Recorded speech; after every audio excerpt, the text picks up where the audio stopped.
Hi, I'm Katherine Lee, and I froze mid-step as I spotted my husband's ex-girlfriend, Jessica, casually seated at our backyard table. Apparently, my mother-in-law, Margaret, decided our son's 10th birthday party was the perfect opportunity to stage an impromptu reunion. The thought of consulting me, his actual mother, must not have crossed her mind. Jessica looked exactly like she did in the countless photos Margaret kept prominently displayed in her home, photos she conveniently forgot to remove, even after Mike and I married 7 years ago. The same perfect blonde hair, that rehearsed smile, and a designer dress so polished it probably cost more than the entire party budget. Isn't this wonderful? Margaret's voice chirped behind me, her hand clamping onto my shoulder like a vice. Jessica was in town, and I thought Tommy would just love to meet her. After all, she was such an important part of Mike's life during college. I glanced over and saw my son Tommy showing Jessica his new science kit. His face glowed with excitement while Mike stood a few steps away, looking like a schoolboy caught sneaking out of class. That guilty expression of his, it was the same one he wore every time Margaret bulldozed over my feelings. "Margaret," I said through clenched teeth, "could we speak inside for a moment?" In the kitchen, I folded my arms tightly, trying to rein in my frustration.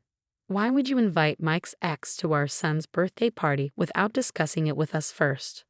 Margaret waved a manicured hand dismissively.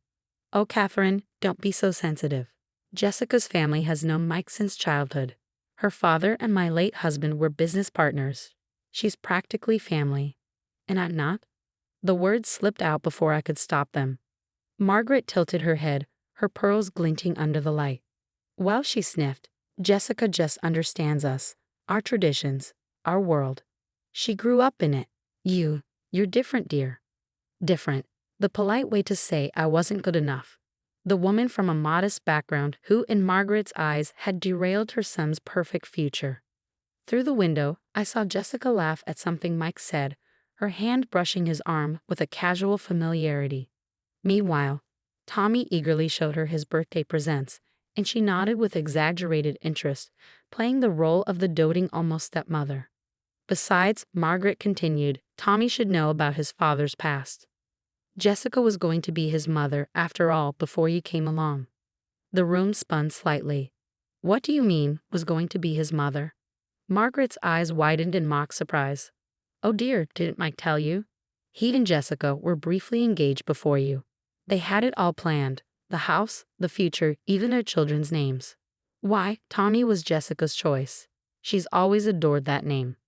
Tommy, the name Mike and I had supposedly chosen together. The name that honored my late father, who never got to meet his grandson. Catherine?" Mike's voice carried from the yard. "Tommy wants to cut the cake." Forcing a smile, I returned to the party with a Superman cake I'd stayed up until 2 a.m. decorating. Guests gathered around the table as I set it down. But before I could light the candles, Jessica's voice cut through the chatter. "Oh, Tommy," she cooed, "did you know your dad used to make the most amazing superhero cakes? My mom's pastry chef taught him during one of our family vacations." I almost dropped the knife. Mike had told me he'd never baked before we met.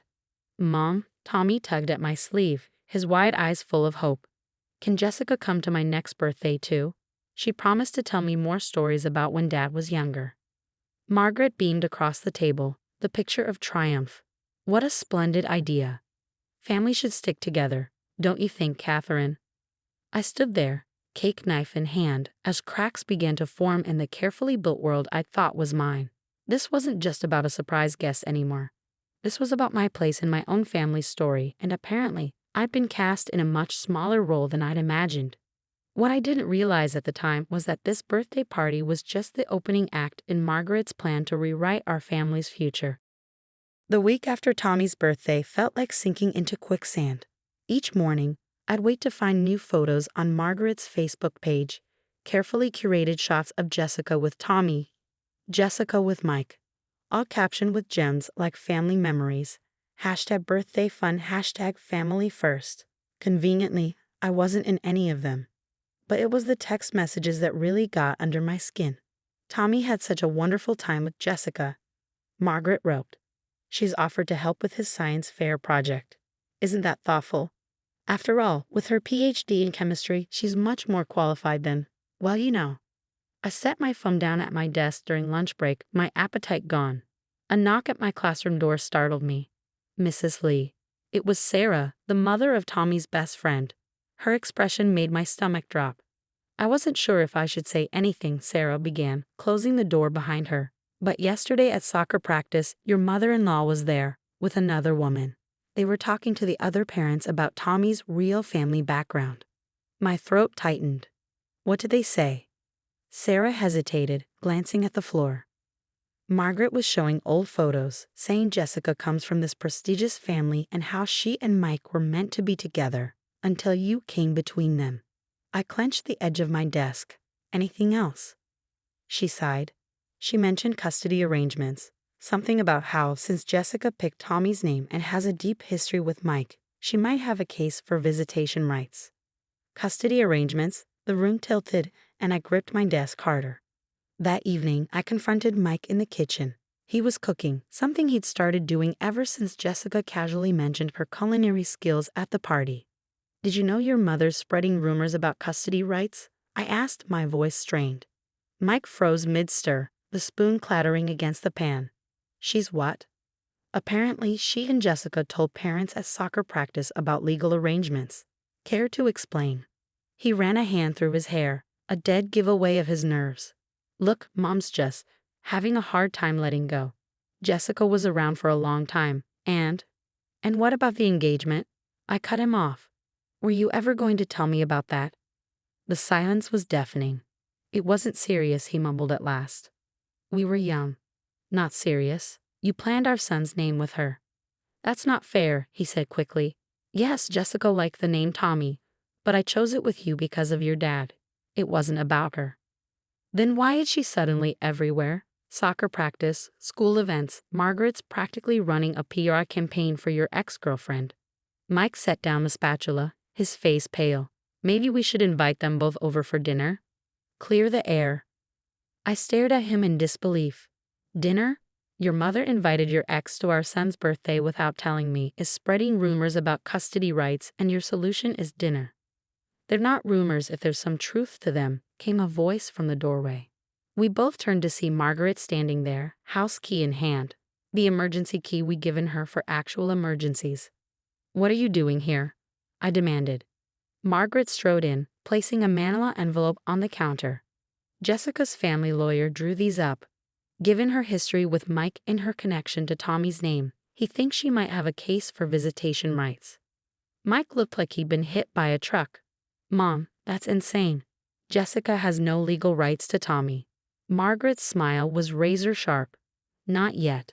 But considering your hasty marriage to Katherine and Jessica's long-standing place in the family, the courts might see it differently. Get out, I said, my voice surprisingly calm. Margaret blinked. Excuse me? Take your papers and get out of my house. Her face hardened. Katherine, don't be difficult. We're just trying to do what's best for Tommy. A child needs the right influences, people who understand family legacy. I grabbed the envelope, tore it in half, and shoved it into her hands. My son has all the influence he needs. Leave or I'll call the police. Margaret's parting words stung as she walked out the door. This isn't over, dear. Jessica's family has excellent lawyers. I turned to Mike, who was still frozen in place. You need to decide, right now, if you're going to let your mother destroy our family for some fantasy about Jessica. Because I won't stand for it. The smoke alarm blared, the smell of burning food filling the kitchen. Dinner was ruined, and it felt like my marriage might be going up in flames right along with it. The breaking point came 3 days later at Tommy's science fair. I'd taken the afternoon off from teaching to help set up his volcano project, the one we'd spent weeks perfecting together. But when we arrived at the school gym, Jessica was already there, standing next to our table, with a completely different project. Look, Mom, Tommy exclaimed, running ahead. Jessica helped me make a real chemical reaction. It's way cooler than a volcano. My heart sank as I saw our carefully crafted volcano shoved under the table, replaced by an elaborate chemistry setup that screamed professional adult help. Margaret hovered nearby, phone poised to capture the moment. Isn't it wonderful? She beamed. Jessica spent all weekend working on this with Tommy. She picked him up after soccer practice. I told the school I'd authorized it. The room spun. You did what? Oh, Catherine. Jessica stepped forward, her voice dripping with Fox sympathy. Didn't Mike tell you? Margaret added me to Tommy's approved pickup list as a family friend. That was it. Something inside me snapped. I pulled out my phone and dialed a number I should have called weeks ago. Sarah, remember that lawyer friend you mentioned? The one who specializes in family law? I need her number. Now. The next morning, Mike woke to divorce papers on his bedside table. What is this? He asked, his face pale. A choice. I replied calmly. You can either stand up to your mother and Jessica right now, or you can explain to a judge why you let them harass and undermine your wife. I pulled out a folder and laid it beside the papers. Here's documentation of every unauthorized pickup from school, every manipulative text from your mother, every social media post trying to erase me from my own family, plus statements from other parents about the custody rumors. Mike sat heavily on the bed. Catherine, I never meet. I also have proof that Jessica's family lawyer isn't licensed in our state. Those custody papers, complete fabrication. Your mother committed fraud presenting them as legal documents. His head snapped up. What? So here's what's going to happen, I said. You're going to call your mother and Jessica, put them on speaker, and you're going to end this. 20 minutes later, Margaret's voice filled the room. Mike, darling, what's this about? Mom, Mike said, his voice steadier than I'd ever heard it. You need to stop. No more unauthorized pickups. No more surprise visits. No more Jessica. If you keep this up, Catherine will file for a restraining order against both of you. But Tommy's science project, Jessica began. One about 4 hours ago, I cut in with the volcano we made together. Turns out the judges prefer projects actually made by students over ones manufactured by overstepping adults. Silence. And Margaret, I added. The school is investigating how an unauthorized adult removed my son from campus. Imagine how your country club friends will react when you're banned from school grounds. You wouldn't dare, Margaret hissed. Try me, I said. I've spent weeks being polite, being understanding. Those days are over. Later that evening, as Mike and I watched Tommy play in the backyard, my phone buzzed. A text from Margaret. I suppose I owe you an apology. No, I replied. You owe Tommy an apology for dragging him into adult drama, confusing him about his family, and putting your own wants above his needs. Her response came quickly.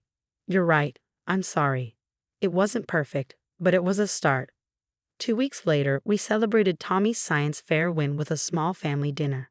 No surprise guests, no hidden agendas, just us. Mom, Tommy asked as I served dessert, can you teach me how to make a chocolate volcano cake next time? I caught Mike's smile across the table, a real one, not the strained, nervous ones he'd been wearing lately. Of course, sweetie, I said. Some traditions are worth keeping in the family. As I looked around the table, I realized something important. Sometimes protecting your family means being willing to fight for it, even if that means standing up to the people who think they're fighting for it too.